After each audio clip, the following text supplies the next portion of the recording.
This episode is brought to you by Fellow. Fellow is the only AI meeting management solution that covers every part of your organization's meeting workflow. Go to fellow.app/CEO to get 300 free minutes of AI recordings and start having better meetings.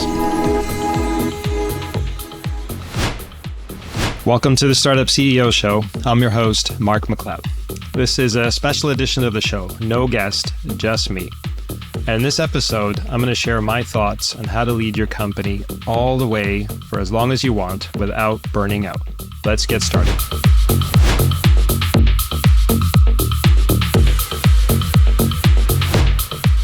This is Mark MacLeod. Welcome to the Startup CEO Show. For those of you who may not know me, here's some background that might help frame this conversation. I've sat at the right hand of the CEOs of venture-backed startup CEOs since 1999 in a variety of roles. I spent 14 years as CFO, 3 years as a venture capitalist, 5 years as an investment banker, and I'm now in my 5th year as a coach. And I've seen two very clear patterns over this time. First is that the biggest outcomes in startup land are founder-led start to finish. Shopify, Spotify, Facebook, you name it. The people that started those companies are the people that lead those companies. And so as I tell my CEOs all the time, there's 100% correlation between your performance and the outcome of your company. The second big pattern that I've seen is that the number one reason why founders want to sell their companies is because they're burnt out. I've personally done over $1 billion in exits, and I've seen this pattern play out firsthand for myself. The founders just can't go on. And yes, theoretically, they could replace themselves, and the company could keep going, but there's a bunch of problems with that.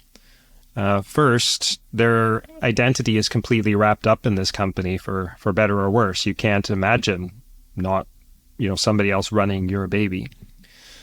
Second, 90% of your net worth is tied up in the shares of that company that are illiquid, and which brings up the third thing, which is if you've been running that company for a long time, you're probably unemployable. You can't even imagine working for someone else. And so what are you left to do? You just choose to sell. And the thing with exits is you can't A/B test them. You don't know whether it's the right time to sell or not. And I've personally been part of exits of companies that I felt could go on to be really, really big. And so we just never know. These are the two big patterns that I've seen play out over the last 25 years. Now, coming back to coaching, I only coach startup CEOs. I see the purpose of coaching as helping CEOs grow faster than their company. If your company is doubling every year, then you need to double in your capacity as a leader. If you don't, you'll fall behind. But in that never-ending quest to keep up with that growth, many CEOs burn out. And in fact, when many CEOs show up for coaching, it's actually just because they can't keep up anymore. And as I mentioned, founder burnout is the number one reason why founders choose to sell their company. So I'm reasonably obsessed with fixing this for my CEOs. I've been thinking for a long time about how can my CEOs keep leading for as long as they want? How can they keep compounding themselves and their companies? Famed investor Warren Buffett thinks compound interest is the 8th wonder of the world. It's that powerful in terms of its impact. And so as I thought about how to compound, how to keep going, how to not burn out, how to not have to sell and just keep growing your company forever, I've come up with this framework that I've called the CEO Perpetual Growth Loop. And so in this podcast, I want to walk you all through it. So here's my attempt to break down a recipe or framework for how CEOs can lead their company forever. The first step is to prioritize health. Health is the foundation, and sadly, it's the first thing that is sacrificed most often when things get busy. Sacrificing your health is what begins and/or quickens the path to burnout. How can you make great decisions when you're not taking care of yourself? How can you create when you're stressed, right? Building a startup, going from 0 to 1 is inherently a creative exercise. And I don't know about you, but I find it super hard to create when I'm stressed. For those of you who know me, you know that I'm a big CrossFit fan. And so what follows here is a framework called the 5 Factors of Health from Ben Bergeron. Ben Bergeron is one of the most successful CrossFit coaches in the world. So here's how you make health a priority in your life. First, eat real food. Things that exist in nature, not food in cans, ideally not food that is processed. Don't eat too much. Eat till you're maybe 80% full. Eat mostly plants. I'm not saying that you need to be vegetarian, just that you need to eat a lot of plants, a lot of quantity and a lot of variety. Plants actually have the most energy and life force, right? If we think about the animals that we eat, what do they grow up on? They grow up on plants for the most part. And so there's just so much life force, so much energy, so much vitality that comes from plants. I'm actually guilty of not following this next point myself. You know, Ben recommends having 3 meals a day, don't go back for a second portion, minimize snacking, and in particular, no snacking before bed. I tend to graze through the day, so I don't live this one 100% myself. But the idea is you take in your nutrients, you have time for your body to digest and assimilate and process, and then you're ready to go, like the factory's clean and ready to receive the next batch. Most of your plate in every meal should be fruits or vegetables. That is sort of the opposite of how we think about things, certainly in North America, right? You go to a restaurant, what do you want? Do you want the chicken? Do you want the steak? Do you want the pork? Like the meat is the highlight and the kind of the reason to order that dish, and then everything else is sort of secondary. Ben's advocating, and I definitely live this myself, kind of flipping the order of things. Think of the meat as the side dish. You know, I choose a meat portion that can fit into the palm of my hands. That takes up, you know, a small portion of my plate. Drink lots of water. Water is key. Well, first of all, we're made up of, I think, 70% water.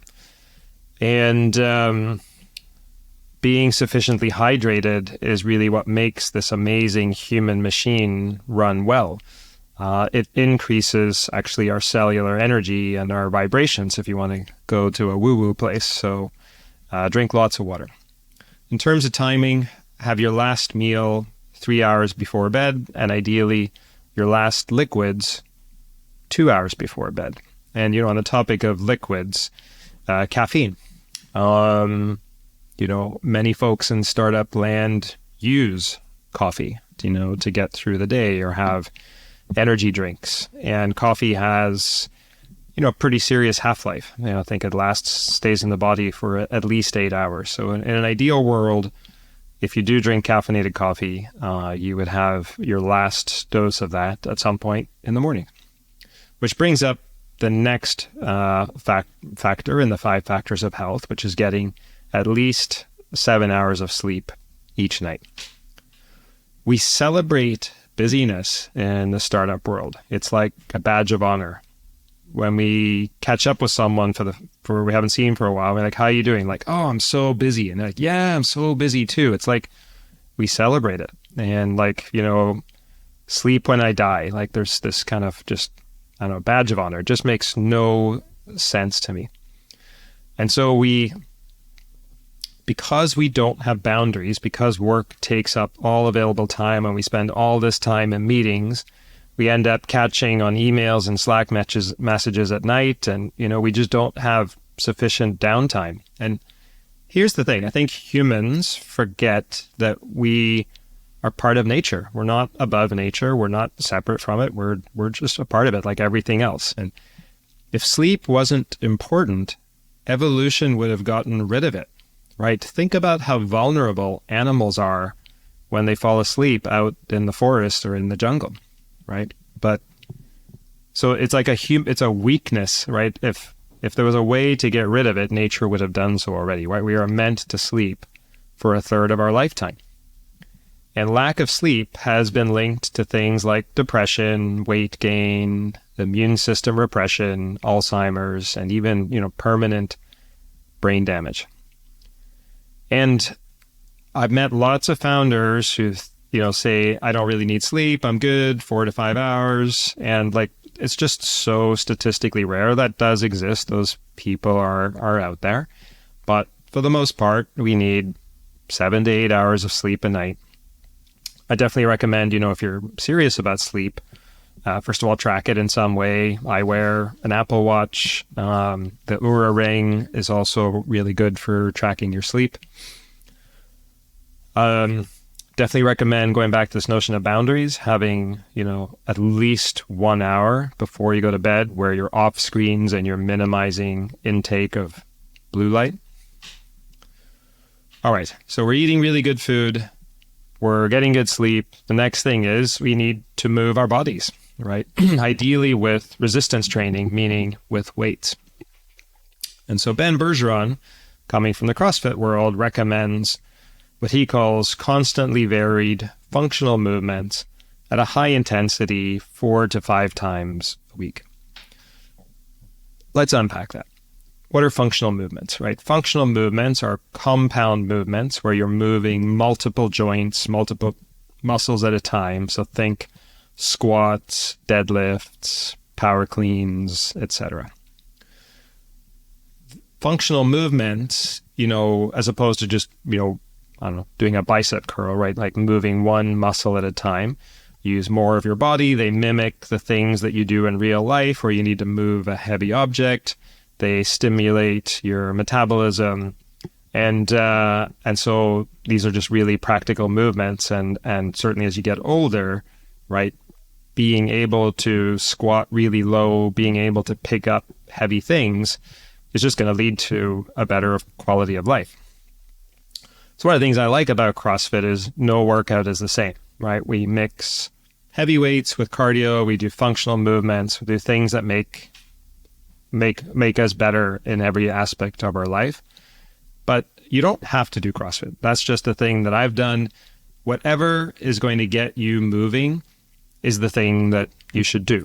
Just that if you are over 40, it's particularly important to work in resistance training, to lift weights, because otherwise our body loses a certain amount of body mass every year.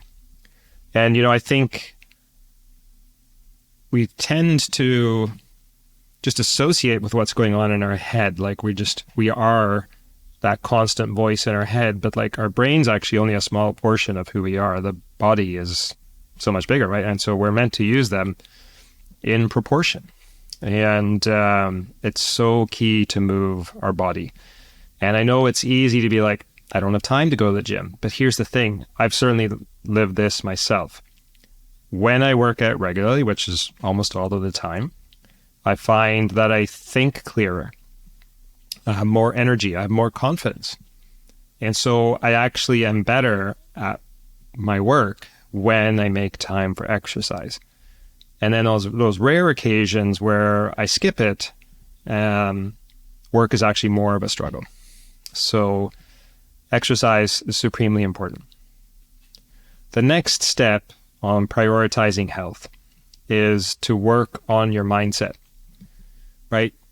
We do not experience reality in an objective way. We only experience the world through our subjective lens, our subjective perception. If you're listening to this show and you're bored out of your mind and like, man, why did I pick this? You're right. If you're listening and you're completely engaged and you've already heard some tips that you think might change your life and you're so glad that you tuned into this episode, you're right. The exact same podcast, exact same content, two completely different perceptions of the world. So given that possibility, it makes sense to work on our perception. Here's what Coach Ben has to say about mindset.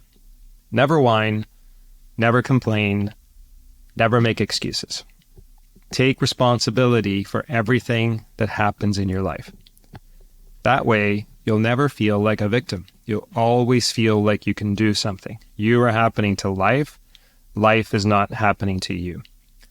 I would add something else on top of this, something that I've been practicing every day since 2019, which is practicing gratitude, right? Every day when I wake up, I write down 3 things that I'm explicitly grateful for. And I've found that that process of explicitly acknowledging what I am grateful for has created just a deep pattern in my life, deep grooves, and a muscle of just almost continuous gratitude. And I think startup founders struggle with this, right? We have this vision that we're trying to achieve. That vision's way off in the future. We're so far away from achieving it. How can we be grateful, right? Like, how can we be happy? But going back to burnout, right? Like, the startup journey is a long one. I think it takes between 7 and 10 years for the average venture-backed startup to go from founding to exit. That's a long journey. And there'll be inevitable ups and downs, and your mindset and your level of positivity has a huge impact on how you get through those ups and downs. And even in the hardest days, there's something to be grateful for. If nothing else, the fact that you made it through today and tomorrow's going to be better. So really, really encourage that practice. The last step on prioritizing health, just as a reminder, prioritizing health is the first step in this, what I call the CEO perpetual growth loop. So the last aspect of prioritizing health is to connect, to make time to build deep relationships with other humans, right? If sleep is the most underrated aspect of health, then human connection is probably the most overlooked. Science shows that people with deeper emotional connections to other beings live longer. We need each other. We're social creatures. You probably noticed this during COVID. I certainly did. During those lockdowns, right? We crave human contact. And so, if you put all of these things together, I hope you see how just the transformative impact that prioritizing health can have on your life, right? First of all, we are what we eat, literally, right? Our cells are made up of what we put into our body. And so if we put in real food that comes from nature, that has the most life force, the most energy, lacks the most chemicals, etc., that's obviously better for us. We clearly need to sleep, or nature would have gotten rid of that. I'm sure you've lived days where you've been active and seen kind of the impact that has on your energy and your mindset, and can absolutely understand, well, hey, if I worked on my mindset every day, that would probably transform my life. And if I made time to build deep relationships with friends and family, that's going to make my life better as well, right? Like, health is the foundation, right? You cannot achieve greatness in your business, or frankly in your life, without health, right? The healthy person has many priorities. The sick person has one priority, which is to not be sick anymore. And I firmly believe happy, healthy humans build bigger and better companies, right? Building a great company takes time. You won't last without health. It's a non-negotiable. I spent a lot of time on this first aspect of the CEO growth, perpetual growth loop, because it's the most important one, right? It's the thing, it's the foundation, right? You want to build a tall building, you need a big, deep foundation underneath. That's what physical health is. This episode is brought to you by Fellow. Tell me if this sounds familiar. You wake up, you take a look at your calendar, and you see it's filled with meetings, stand-ups, weekly check-ins, one-on-ones, town halls, and those are just your internal meetings. Some are productive, but some are definitely slowing you down. Be honest with yourself. How many times have you thought this meeting could totally have been an email? Now consider that in the US alone, there are 55 million meetings each day, and 85 to 90% of those don't have an agenda. Fellow is on a mission to solve the meeting problem by offering the only AI meeting management solution that covers every part of your organization's meeting workflow. And as a Startup CEO Show listener, you get 300 free minutes of AI recordings if you sign up today. Go to fellow.app/CEO to start your free trial and start having better meetings. let's move on to the next step in the perpetual growth loop, which is to find your true purpose. I have seen over the years that there's the founders tend to have one of three sources of motivation for starting their company. One is they see that there's a big market, right? There's a lot of money to be made. And that could be great, could be compelling. But here's what I've found is that money is not an enduring source of motivation. Think back to when you got a paycheck, pay raise or a bonus. I don't know, you probably felt good about life for a minute, and then you got right back to life and nothing had changed. So I've definitely found that money is not an enduring source of motivation. The second source of motivation that I've seen over the years is that you are in love with the product that you've built. And that sounds great. It's valuable. You need it.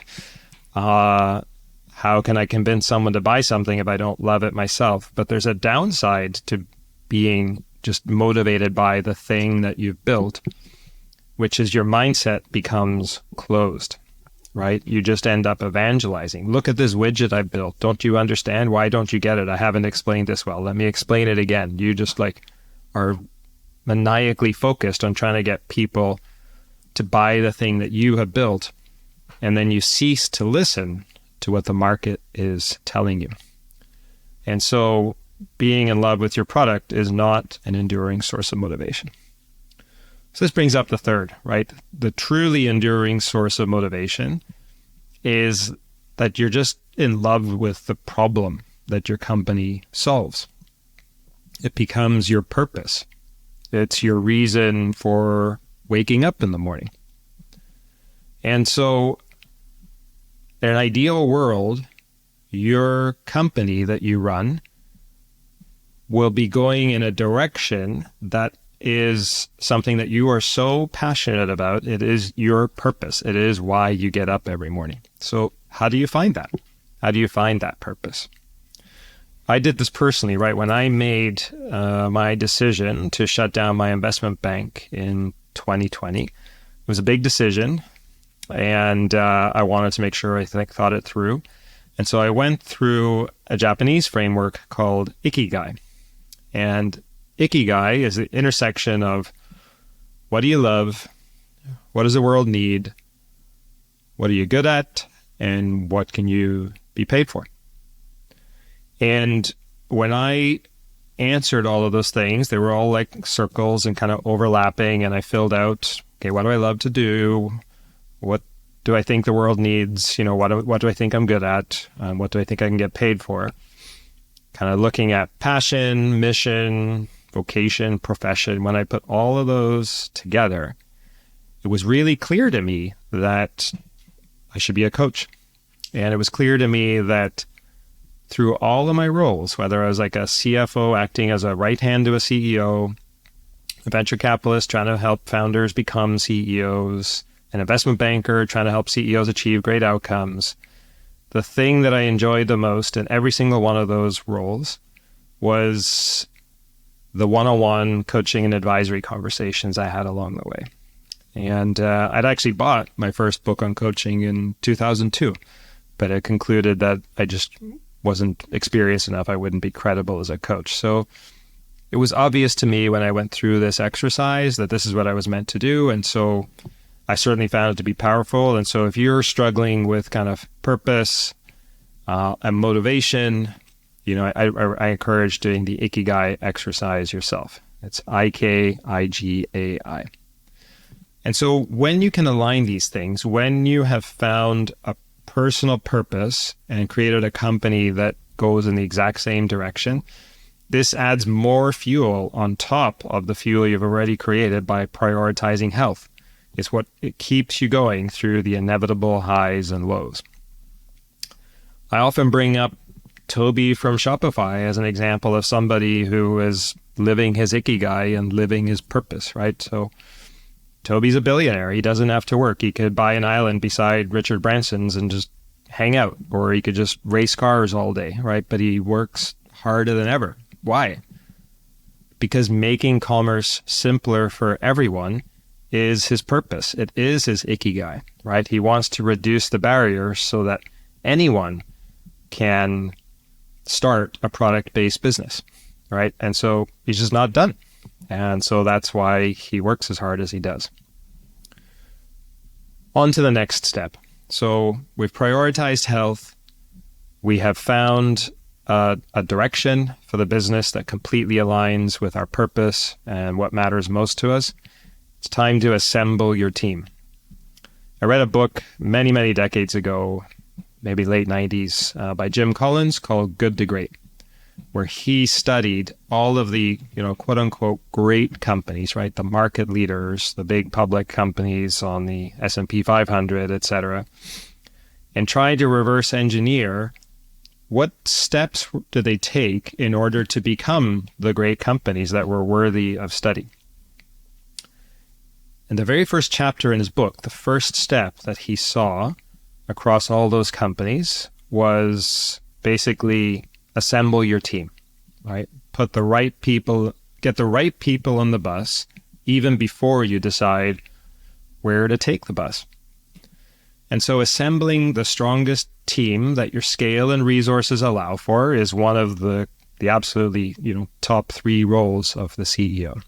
Now, if you're bootstrapped, that's going to mean something very different than if you're growth stage and have lots of funding, or if you're just wildly profitable. And that's why I say the leaders that you attract have to be appropriate given your scale and your resources. The people that report to you are your leverage, right? As the CEO, founding CEO especially, goes through a change in altitude over time, right? Over the evolution of a startup, right? In the early days, you're succeeding through individual, often heroic effort, right? You're doing all the things. You may be writing code. You may be selling product. You're taking out the trash. You're doing everything. Every decision goes through you. But over time, once you hit product market fit, find a repeatable channel for growth, start building a leadership team, that's the time as CEO to start elevating and going from working in the business to working on the business. Do I have the right people? Are they pointed in the right direction?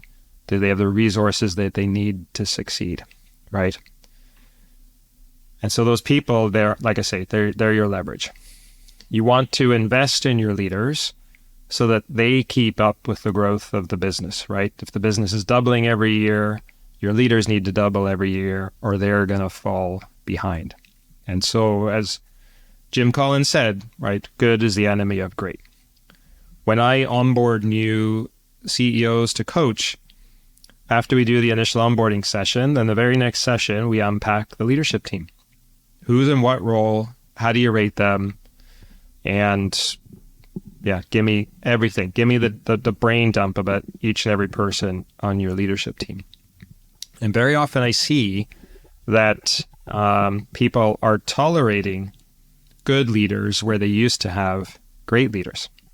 And, so we never want to compromise here, right? So this is a really key thing, right? Is to create time to be developing, evaluating, supporting, growing your leaders, and, having a network of potential future leaders in case your current ones don't work out. Prioritize health. We have found our purpose. We have assembled the team. Now it's time to build the flywheel. You want to work with your leaders to create a flywheel in your business, right? You want to remove any and all barriers to speed. I have my CEOs asking in almost every meeting, how can we go faster, right?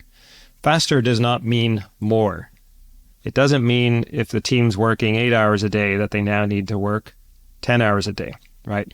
Simpler often means faster.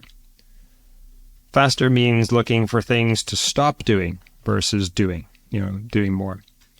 You review constantly for things, processes, meetings, routines that are no longer serving you, no longer creating value, right? Again, I go back to Toby at Shopify And one of his mantras was like, how do I get 1% better every day? He had an approach for applying that to himself as a leader. That's a separate topic. But that's a great question to pose for your company, right? How can I get my company to run 1% better each day? A 1% improvement each day is a 37x improvement over the course of a year. It's completely transformative. And so building the flywheel, removing sources of friction, enabling the thing to move faster is absolutely vital, right? In the startup world, all else being equal, like speed is the primary strategy and the primary tactic. Getting to the same place faster tends to be more valuable. Like, first of all, venture capitalists tend to, the single biggest driver of valuation of your startup is the rate of year-on-year revenue growth. And that revenue growth is the magnet. It's the thing that attracts, first of all, investors. It attracts ambitious talent that wants to work for you. It attracts customers that want to be with the market leader. And ultimately, it's the thing that attracts strategic acquirers who want to buy you if for no other reason than they're scared shitless of you. So speed is the thing to solve for. Assuming you've done that, we've taken all these steps so far. Now it's time to disrupt your market, right? That's the next step in the CEO perpetual growth loop. The companies that move fastest tend to have disruptive products or services, and that disruptive product is actually a big factor in creating the speed in the first place because their offering is so transformational. Think about the impact that Uber has had on our lives, right? Of course, it's just a fundamentally better experience to open an app and have a car show up and know exactly when it's going to arrive and get out and not have to fumble for change or ask for a receipt. And we can set aside, whether Uber drivers are in a fair living, but it's a better experience for a driver to know exactly where their next fare is coming along from there rather than just driving aimlessly. Or Airbnb, right? Like, we now let strangers sleep in our houses and we sleep in strangers' houses, right? Completely transformative experiences. And so the thing to be thinking through here is, how can we delight our customers and just completely blow away their expectations, right? How can we just 10x what is in the market today and just blow past your competition and dominate the market, right? That's the thing to think through for disrupting. The next step in the CEO perpetual growth loop is to clear the forest, right? You now have this machine that is running smoothly. You've got this strong leadership team in place, and they're running a company that you're continually optimizing so that things move faster. So with a team and a flywheel in place, taking a disruptive product to market, it's time for you as CEO to anticipate the future and ensure your machine is on the straightest path towards your vision. This really means going back to what I was talking about before about changing your elevation as CEO, going from working in the business to working on the business, right? You are now no longer in the critical path of doing. This isn't all ivory tower. I'm not saying that's the reality of a CEO, but it's actually only by creating the space to be mainly in this world where I'm working on the business. That's when you have the flexibility to go in and fix the inevitable issues that happen in the business. But if you're spending time at that right altitude, then you've got time to think, what issues do I anticipate? What could slow our company down?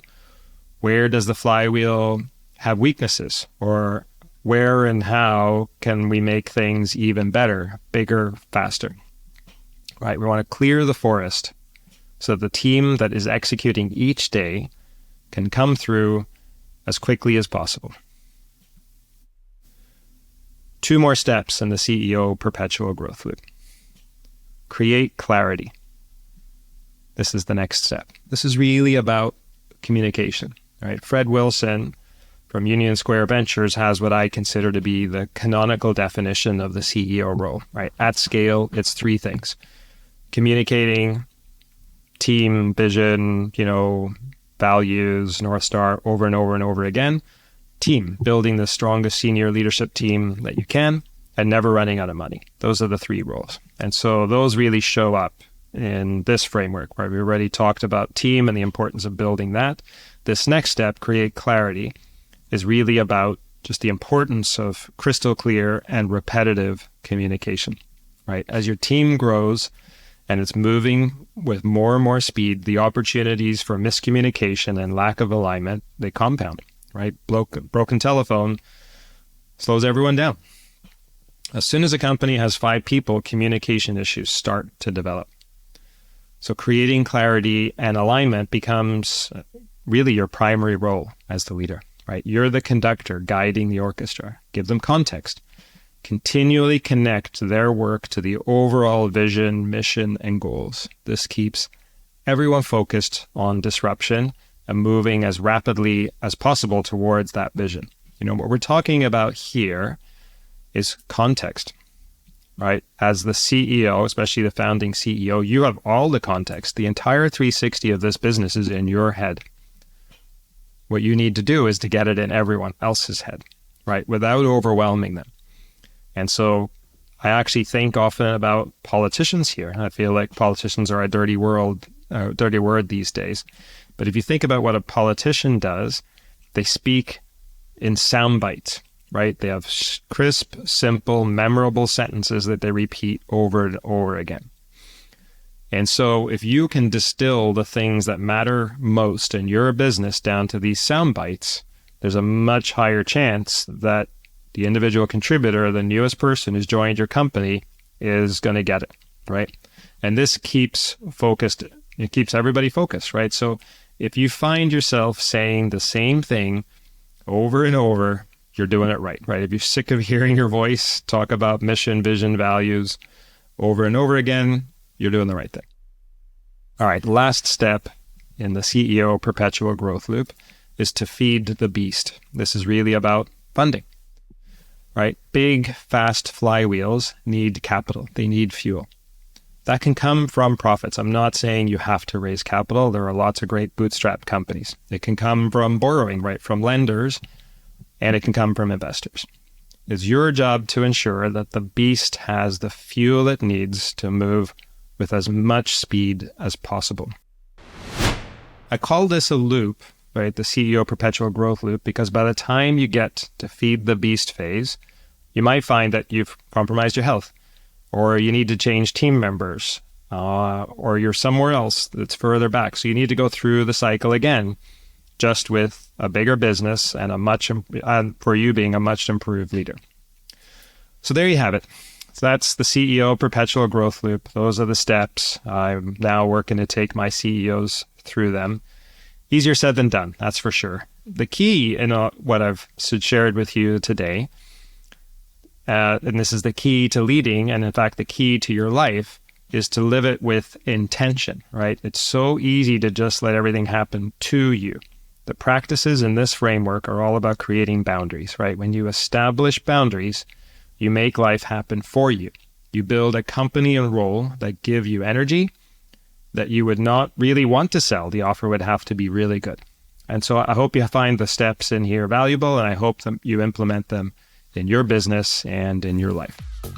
Hey, thanks for listening to the Startup CEO Show. If you'd like to connect with me, be sure to visit my website at markmacleod.me, or follow me on LinkedIn at @TheMarkMacLeod, or Twitter at @MarkMacLeod_. And if you want to tune in again next week, be sure to subscribe on YouTube, Spotify, Apple, or wherever you get your podcasts. We'll see you next time.